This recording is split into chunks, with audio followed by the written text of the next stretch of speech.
जय गुरुदेवाय नमः। जय राधे श्याम की। आज हम आपको सुख सागर से 8वें स्कंद का 16वां अध्याय सुनाएंगे। कश्यप जी का अदिति को प्रियोव्रत का विद्यान बतलाना।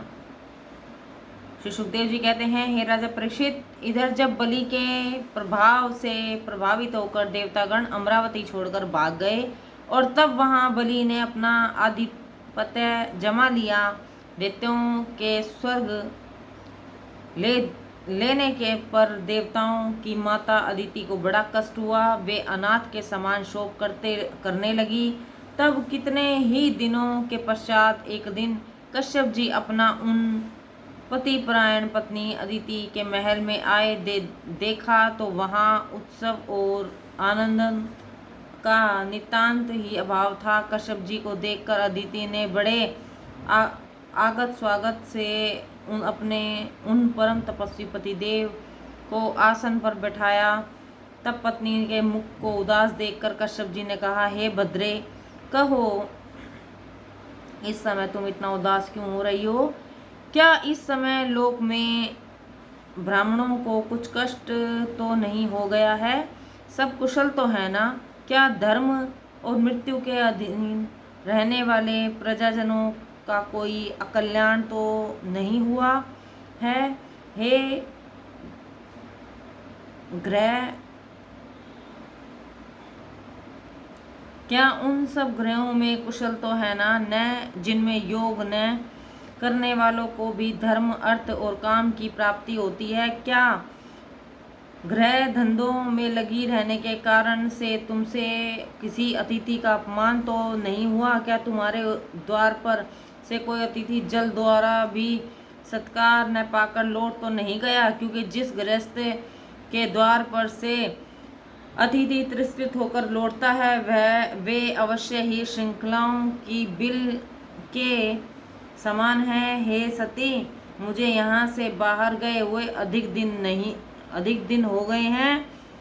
अतः क्या इन दिनों के मध्य में तुम्हारी बुद्धि की किसी की चिंता में तो नहीं पड़ गई है कि जिससे तुम स्वयं पर भविष्य से अग्नि में हवन न कर सकी हो? हे कल्याणी, गृहस्थों का धर्म बहुत कठिन है। अग्नि और ब्राह्मण सर्वदेव स्वरूप विष्णु जी के मुख हैं। उनकी पूजा से गृहस्थों के सब मनोरथ पूर्ण हो जाते हैं। अतएव कहो कि क्या तुम्हारे सब पुत्र कुशल से तो है ना? मैं देखता हूँ तुम इस समय तुम्हारा स्वास्थ्य बहुत गिरा हुआ है, इसका क्या कारण है?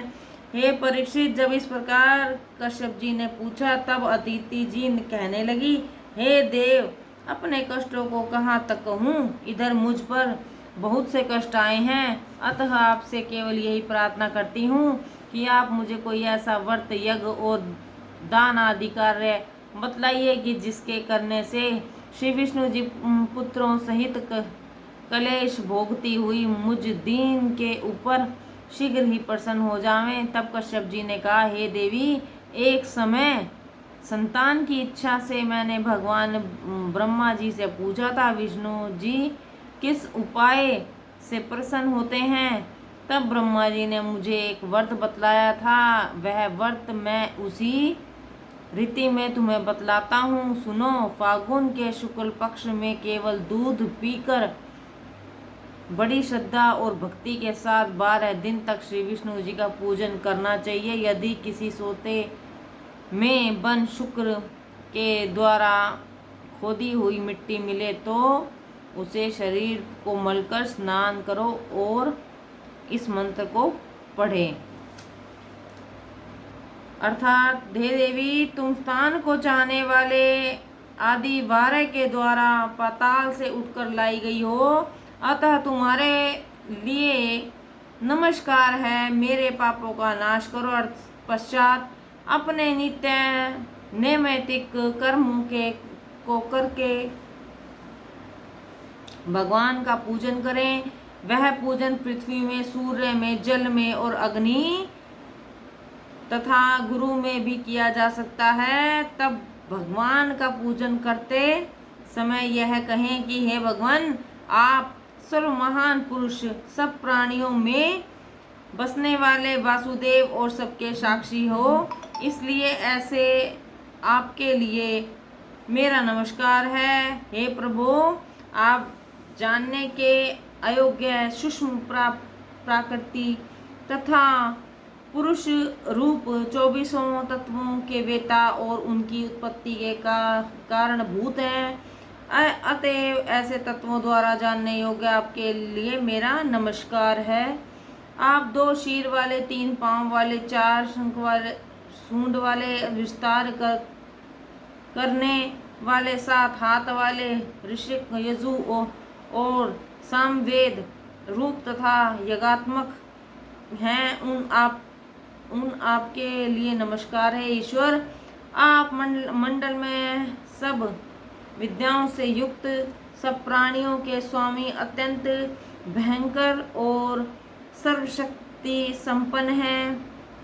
ऐसे आप स्वामी के लिए मेरा नमस्कार है। हे भगवान, आपने अपने में ही स्वर्ण के अखंड को उत्पन्न करने वाले प्राण रूप लोकमय योग तथा ऐश्वर्य के शरीर वाले और योग के कारण हैं। तब ऐसे जो आप सर्वंतर्यामी नर नारायण ऋषि रूप और विष्णु हैं, उनके लिए मेरा नमस्कार है। हे मरकत मणि के समान श्याम शरीर वाले महाशोभायुक्त, आपके लिए नमस्कार है। हे पीतांबरधारी केशव रूप को नमस्कार है। हे सर्वश्रेष्ठ, हे वर देने वालों में सबसे श्रेष्ठ, आप ही सबके मनोरथों को पूरा करने वाले हैं। इससे धैर्यशाली पुरुष आपकी चरण धूलि की उपासना में लगे हैं। हे भगवान, देवता लोग आपके जिन चरणों के अनुयायी रहते हैं और आप जिन चरण कमलों की सुगंधि को चाहती हुई श्री लक्ष्मी जी आपकी अनुगामिनी बनी रहती हैं, वे आप मुझ पर प्रसन्न हुए। इसी प्रकार जैसे श्रद्धा पूर्वक आवाहन, पाद और आचमन आदि करके श्री विष्णु जी का पूजन करना चाहिए, और इसी प्रकार धूप, दीप और पुष्प आदि से पूजन करके दूध से भगवान को स्नान कराना चाहिए। पश्चात द्वादशाक्षर मंत्र ओम नमो भगवते वासुदेवाय से वस्त्र, योग, पवित्र आभूषण, पाद, आचमन, गंध और धूप इत्यादि से पूजा करें। यदि ऐश्वर्य हो तो दूध में पकाए हुए चावल नैवेद्य लगना चाहिए और द्वादशाक्षर मंत्र से ही घी और गुड़ मिलाकर अग्नि में हवन करें और उस नेद को किसी भक्त को दे देवें या स्वयं खाएं। पश्चात भगवान को आचमन करा के तांबूल देवें और द्वादश मंत्र 108 बार जप कर भगवान के स्तोत्रों का पाठ करें और हर्षपूर्वक प्रदक्षिणा करके भगवान को पृथ्वी में गिरकर दंडवत करें। फिर उन पर भगवान पर चढ़ी हुई माला को शीर पर चढ़ाकर भगवान का विसर्जन करें और कम से कम 2 ब्राह्मणों को विधि पूर्वक खीर खिलाएं, उनका भली भांति सत्कार करें और उनकी आज्ञा से इष्ट मित्रों सहित शेष अन्न को भोजन करें। उस रात्रि को पूरा ब्रह्मचार्य रखें। दूसरे दिन प्रभात होते ही स्नान करके पवित्र हों। उपरोक्त कही हुई विधि के अनुसार फिर भगवान को दूध से स्नान करावें और इसी प्रकार वर्ष समाप्त होने तक सब पूजन करते रहें। जितने दिन तक व्रत का विधान रहे उतने दिन तक केवल दूध पी कर रहे और उस क्रम से अग्नि में हवन करते हुए ब्राह्मण को नित्य भोजन करावें। इस व्रत का नाम प्रियव्रत है। इसमें विष्णु जी की पूजा, आराधना, होम, तर्पण और ब्राह्मणों को भोजन करने की विधि है। इसे प्रतिपदा प्रिया से आरंभ करके शुक्ल त्रयोदशी तक करते रहना चाहिए। इस व्रत काल में व्रती को उचित है कि वह पूर्ण ब्रह्मचर्य से रहता हुआ पृथ्वी के शयन करे और त्रिकाल स्नान करता रहे। किसी से कोई खोटी बातचीत ना करे, सब प्रकार के भोगों को त्याग दें, हिंसा न करें और प्रतिक्षण एक विष्णु जी में ही अपने मन को लगाए रहें। जब त्रयोदशी के दिन व्रत का अंतिम दिन आए, सब विधि के जानने वालों के द्वारा शास्त्र में लिखी हुई विधि के अनुकूल भगवान विष्णु को पंचामृत से स्नान करावें और धन की कृपणता को छोड़कर भगवान की पूजा करें। दूध में चावल पकाकर उसे अग्नि में हवन करें। भगवान को प्रसन्न कारक निवेद का भोग लगाएं। फिर ज्ञान संपन्न आचार्य तथा ऋषिवेजों को वस्त्र, आभूषण और गौओं का दान देकर उन्हें प्रसन्न करें। यह भी विष्णु की आराधना का एक क्रम है। ब्राह्मणों को भोजन कराते समय यदि और कोई अतिथि आवभगत या आ जावे तो उसे भी यथा संदेह संतुष्ट ही करें और उसका निरादर न होने दें। फिर आचार्य तथा ऋषिवेजों को यथा योग्य दक्षिणा देवें और अन्न इत्यादि से वहां पर आए हुए चांडाल तक को तृप्त करें। इस प्रकार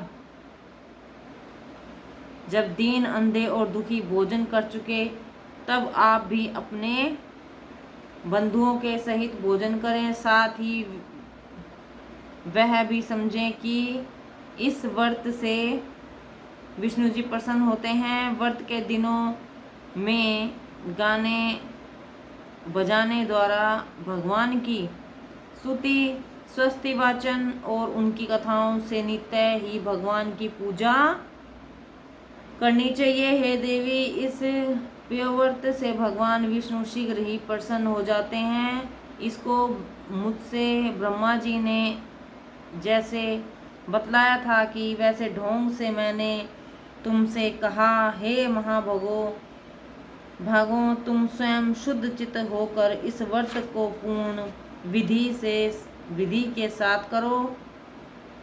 यह बात ईश्वर को तृप्त करने वाला और समस्त